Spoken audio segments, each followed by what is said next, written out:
Had a really good show yesterday. Sarah Burr, who is the collections director at the Art Museum, came on, and she told us the history of the Art Museum, how it got started by a local group of just art enthusiasts back in the early 1920s. And it was a volunteer organization then for the next 25 years or so, and worked to develop an appreciation for the arts and sponsored local art exhibits and got traveling shows to come through here that would never have thought of it before, and really worked hard to develop an experience in the art community. And then in 1947, it became part of the city and was absorbed into the city, and then they began to look for a place to make a permanent home. Up till that time, their exhibits had been in houses and in business buildings and in old city hall and things like that, where they were always borrowed space, shared space, something where they didn't have enough room to really do what they needed to do, kind of like us, like we've experienced. And so they began to look for a location, and there were several different places. Now about 70 years ago, that they were trying to decide where they were going to go, and ultimately they chose the location there in Phelps Grove Park. They had wanted to be up closer into the middle of town, but because of its serenity and its location, and it was on a bus line, they thought it was the most viable option. So that was how they ended up where they were. And then talked about some of the things they've done over the course of years.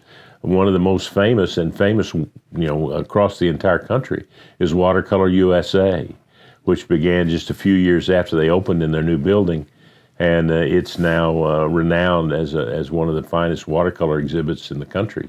And then they have the opening of their biggest exhibit this weekend, which is the all-school art exhibit that'll open on Friday. And so we talked about that and about the different events that are coming up in the Art Museum facility, and the plans for expansion and so on. Right, yeah, with the expansion, they're doing some renovation for that area. Yeah, absolutely. They daylighted part of the creek that goes along. That's a funny story. They were making all their plans for the building without any thought to the creek, but then they were told by the EPA that they were going to be put into a floodplain, and so they weren't going to be able to get the building contracts to build the building. And so they had to rethink it and do the creek first to diminish that opportunity for flooding.